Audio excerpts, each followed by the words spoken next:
Good morning students आज हम grammar का हमारा पहला लेसन है उपसर्ग। इसके बारे में जानेंगे। अब उपसर्ग क्या है और इसका उद्देश्य क्या है। सबसे पहले हमें जानना होगा कि उपसर्ग की परिभाषा क्या है, उपसर्ग किसको कहते हैं। तो शब्द निर्माण की प्रक्रिया में हिंदी भाषा में उपसर्ग का विशेष योगदान होता है। नए शब्दों की रचना के लिए शब्द के आरंभ में कुछ शब्दांश जोड़े जाते हैं। शब्द नहीं, शब्दांश जोड़े जाते हैं और शब्दों के आरंभ में जोड़े जाने वाले ऐसे शब्दांशों को उपसर्ग कहा जाता है। हिंदी भाषा में यहाँ पर हम सिर्फ हिंदी भाषा की बात करेंगे कि हिंदी भाषा में नए शब्दों की रचना के लिए मूल शब्द क्या होते हैं, जैसे पढ़ना, लिखना। अब जो है पढ़ना का पढ़ जो है इसमें मूल शब्द है और लिखना का लिख शब्द जो है मूल है, धातु रूप है। और जो ये धातु रूप है इनके आरंभ में जिन शब्दांशों को जोड़ा जाता है उन्हें उपसर्ग कहते हैं। अर्थात भाषा के वे सार्थक सबसे छोटा खंड जो शब्दों के आरंभ में जुड़कर नए शब्दों की रचना करते हैं उपसर्ग कहलाते हैं। जैसे अप से अपकार, उपकार, ऐसे। तो जो उद्देश्य है उपसर्ग का वो क्या है। इस पाठ को पढ़ने के बाद आप सभी छात्रों में निम्नलिखित ज्ञान प्राप्त होगा। सबसे पहले तो आपको उपसर्ग की परिभाषा जो मैंने अभी दी है, उसके बाद उपसर्ग के प्रकार। अब उपसर्ग के प्रकार में जो है किस तरह के उपसर्ग होते हैं, संस्कृत के उपसर्ग, हिंदी के उपसर्ग इत्यादि। अब जो उपसर्ग हैं उसकी सबसे छोटी डेफिनेशन क्या बनेगी। उपसर्ग शब्दों के वे अंश हैं जो किसी शब्द के आरंभ में लगकर उसके अर्थ को प्रकट कर देते हैं। जैसे अनु का क्या अर्थ है। अनु जो है एक उपसर्ग है, यानी शब्दांश का छोटा हिस्सा। अनु का अर्थ है पीछे या समान। जो अनु प्लस जो रूप लगाया है, रूप क्या है, शब्द का मूल रूप है। जब हम इस मूल रूप के प्रारंभ में अनु शब्दांश का योग करेंगे तो यह शब्द जो नया बनेगा वह बनेगा अनुरूप। इसी तरह उपसर्गों को जो है 4 भागों में विभाजित किया गया है। कैसे कि उपसर्ग जो है केवल एक हिंदी भाषा के ही नहीं है, बल्कि इसमें संस्कृत के उपसर्ग, हिंदी के उपसर्ग और उर्दू फारसी के उपसर्ग भी हैं जिनका हम प्रयोग करते हैं। पर यहाँ अधिकतम हम संस्कृत और हिंदी भाषा के उपसर्गों का ही प्रयोग करते हैं। उर्दू और फारसी के जो उपसर्ग हैं उनका हिंदी और संस्कृत भाषा के अपेक्षा कम प्रयोग किया जाता है। उपसर्ग की तरह प्रयुक्त होने वाले संस्कृत के अव्यय भी हम यहाँ पर जानेंगे। अब देखो यहाँ पर संस्कृत के उपसर्ग कौन कौन से हैं। अति का क्या अर्थ है, अधिक या ऊपर। अब जो ये अति प्लस रिक्त क्या है, मूल रूप है। जब हमने रिक्त के प्रारंभ में अति शब्द लगाया तो यह अतिरिक्त बन गया और इसका जो शब्दार्थ बनेगा वह रिक्त के अलावा कुछ और बनेगा।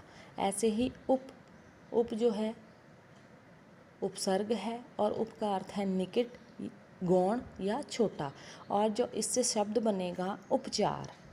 वैसे ही नी का अर्थ है भाव या विशेष।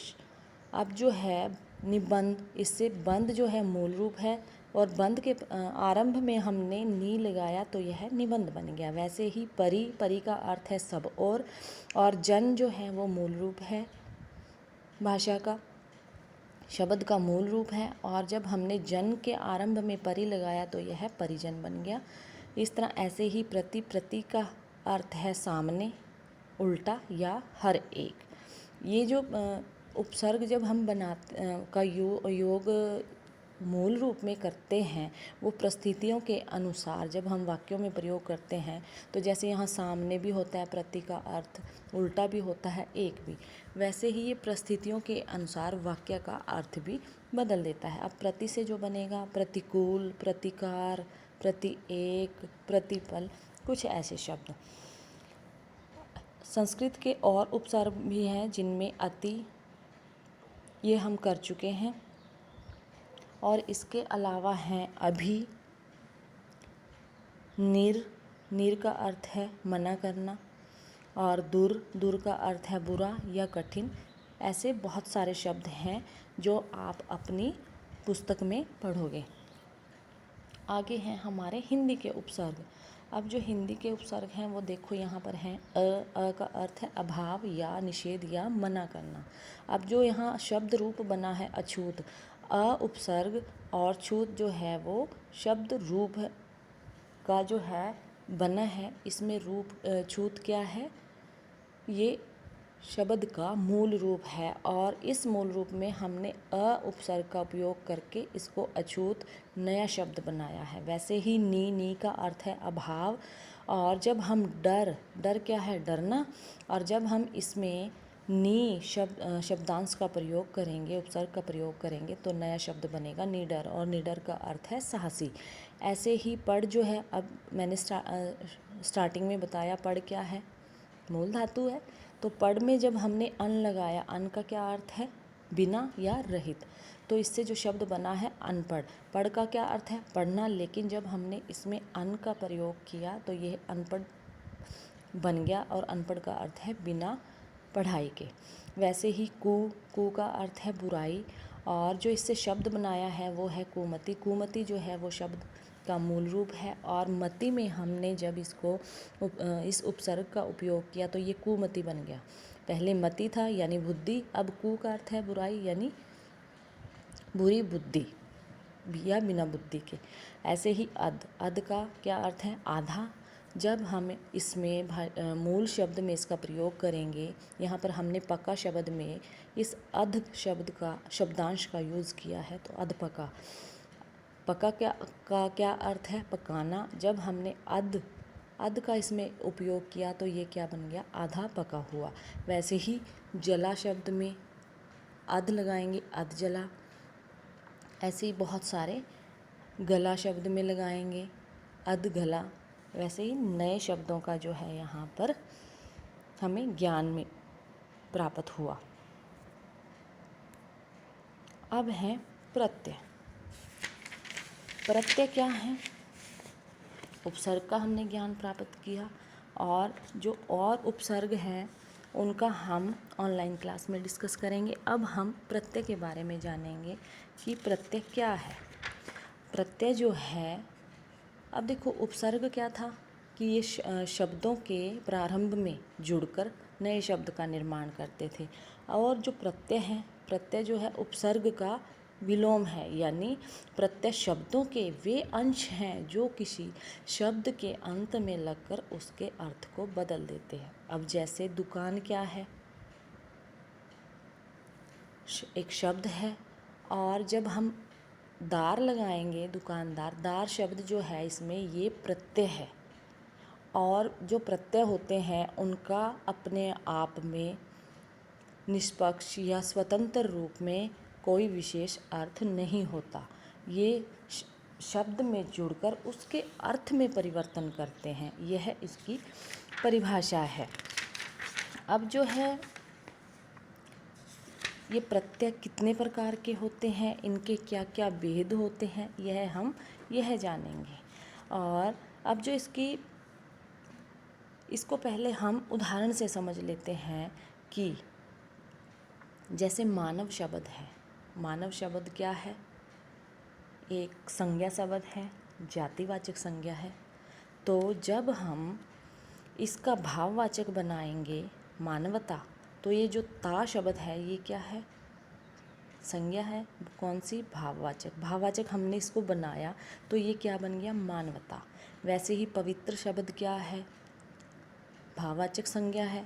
और अगर हम पवित्र का भाववाचक संज्ञा बनाएंगे तो पवित्रता बन जाएगा। और इन शब्दों में जो है ता का हमने प्रयोग किया है, और ये जो ता शब्द है, दोनों जो हमने नए शब्द बनाए हैं ये प्रत्यय के जुड़ने से बने हैं। पवित्र में जब हमने ता का प्रयोग किया, उसमें जोड़ा, तो वो पवित्रता बन गया। इस तरह प्रत्यय का देखो, प्रत्यय जो है उनका स्वतंत्र रूप से कोई प्रयोग नहीं होता, वो सिर्फ शब्दों के अंत में जुड़कर उस शब्द के अर्थ में विशेषता लाते हैं। अब जो उपसर्ग थे वो क्या थे? वो शब्दों के प्रारंभ में जुड़कर शब्दों के अर्थ में परिवर्तन करते हैं, लेकिन प्रत्यय जो हैं वो शब्दों के अंत में जुड़कर उनमें विशेषता लाते हैं। ठीक है। जैसे अब प्रत्यय के जो भेद हैं, प्रकार हैं, वो मुख्यतः दो प्रकार के हैं। एक है इनमें कृत प्रत्यय, और कृत प्रत्यय जो हैं धातुओं के अंत में लगते हैं, और दूसरा है तद्वित प्रत्यय। तद्वित प्रत्यय का हम बाद में अध्ययन करेंगे, पहले हम कृत प्रत्यय जानते हैं। अब कृत प्रत्यय क्या होता है? वे प्रत्यय जो क्रिया के मूल रूप, अब क्रिया का मूल रूप मैंने आपको उपसर्ग में बताया है कि मूल रूप या धातु के साथ जुड़कर संज्ञा या विशेषण शब्दों की रचना करते हैं, उन्हें कृत प्रत्यय कहते हैं। अब यहाँ जो है लिख जो है वो लिखना क्या है? लिख मूल धातु है, उसमें हमने वाला का जो प्रयोग किया, ये वाला शब्द क्या है? प्रत्यय। और वाला से इस में जो है विशेषता आ गई है। वैसे ही लिख शब्द से दूसरा वाक्य जो हम बनाएंगे वो है लिख, जो है मूल धातु है, और उसमें अगर हम लिख की भाववाचक संज्ञा बनाएंगे तो लिखावट या लिखाई, तो आवट जो शब्द है वो प्रत्यय है, ऐसे ही आई जो शब्द है वह प्रत्यय है। और जो पूरा जो हमारा ये शब्द बना है, इसमें इस प्रत्यय ने लगकर विशेषता प्रकट की है। अब जैसे दर्श, दर्श क्या है? मूल रूप है। जब हम उसमें अनीय प्रत्यय का उपयोग करेंगे तो जो शब्द नया बनेगा दर्शनीय बन जाएगा। और हिंदी के कृत प्रत्यय हैं अक्कड़, अंत।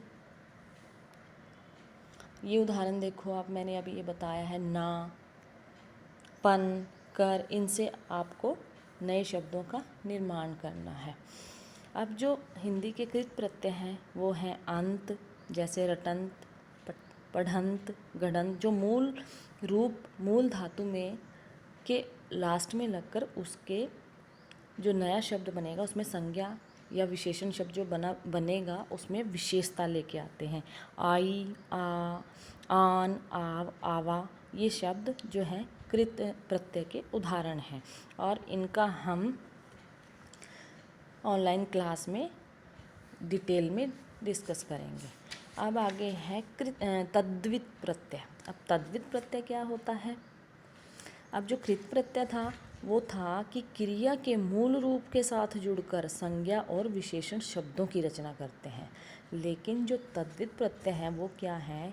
ये प्रत्यय संज्ञा, सर्वनाम या विशेषण के साथ, वो तो संज्ञा और विशेषण की रचना करते थे, लेकिन जो तद्वित प्रत्यय है ये संज्ञा, सर्वनाम या विशेषण के साथ जुड़कर नए शब्द बनाते हैं, उन्हें तद्वित प्रत्यय कहते हैं। जैसे भूख क्या है? भाववाचक संज्ञा, और जब हम इसमें आ प्रत्यय लगाएंगे तो ये भूखा शब्द बन जाएगा। और भूखा शब्द क्या है? भूख जो शब्द है वो संज्ञा है, और भूखा जो है वो विशेषण शब्द का यहाँ पर रचना हुई है।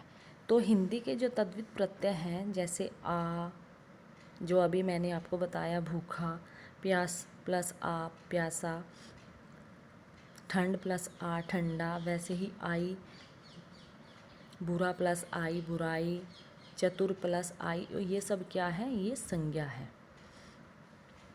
और ऐसे ही संस्कृत के तद्वित प्रत्यय हैं, जैसे लू, कृपा प्लस लू, दया प्लस लू, तो ये सब क्या है? ये संज्ञा, सर्वनाम या विशेषण के साथ जुड़कर नए शब्दों का निर्माण करते हैं। संज्ञा या सर्वनाम या विशेषण पहले ही शब्द होता है, लेकिन उनमें जो है ये प्रत्यय जुड़कर नए शब्दों का निर्माण करते हैं, उनमें विशेषता लेकर आते हैं। जैसे पत्र, पत्र क्या है? संज्ञा है, जातिवाचक संज्ञा है। जब हमने इसमें कार शब्द का प्रयोग किया तो इसमें विशेषता आ गई, इसके अर्थ में परिवर्तन आ गया। ऐसे ही और हैं, उर्दू के प्रत्यय हैं, उर्दू के तद्वित प्रत्यय। उर्दू और फारसी के जो शब्द होते हैं वो मैंने आपको शब्द विचार में बताया है कि जिन शब्दों के नीचे बिंदी रूप होती है वह शब्द उर्दू और फारसी के हैं। जैसे अंदाज के ज के नीचे एक बिंदी लगी होती है, ज़रा में देखा होगा आपने बिंदी लगी होती है, ज़रूरतमंद में। ऐसे ही बहुत सारे शब्द हैं जो उर्दू फारसी के हैं और जिनका हम जिक्र यहाँ पर करेंगे। जैसे अंदाज एक शब्द है उर्दू फारसी का। जब हमें इससे ये जो अंदाज है ये एक प्रत्यय है, इसका अपने आप कोई स्वतंत्र रूप से कोई महत्व नहीं है, लेकिन जब हम नज़र के साथ अंदाज का उपयोग करेंगे तो यह नज़र अंदाज बन जाएगा। वैसे ही तीर के साथ अगर हम अंदाज का योग करेंगे, प्रत्यय का योग करेंगे, तीर क्या है? संज्ञा है, जातिवाचक संज्ञा है, और हमने इसमें अंदाज का उपयोग किया तो ये तीर अंदाज बन गया। ठीक है, इस तरह जो है इसके अर्थ में विशेषता भी आ गई। अब जो है मंद शब्द है एक, मंद का क्या अर्थ है? थोड़ा। और अपने आप जब हम अकेले इसका प्रयोग करते हैं तो इसका कोई विशेष महत्व नहीं होता। जैसे मंद जो प्रत्यय अगर हम ज़रूरत के साथ मंद का प्रयोग करेंगे तो ज़रूरतमंद बन जाएगा, अकल के साथ मंद का प्रयोग करेंगे तो अकलमंद। देखो अब जो है मंद का वैसे तो हमें अर्थ का पता है कि मंद का अर्थ है थोड़ा कम, लेकिन जब हमें इस संज्ञा सर्वनाम या विशेषण जैसे शब्दों के बाद जब हम इसका प्रयोग करेंगे तो इसका एक विशेष अर्थ निकलता है। तो बच्चों इतना आपको समझ आया होगा और बाकी जो डिस्कस है हम ऑनलाइन क्लास में डिस्कस करेंगे।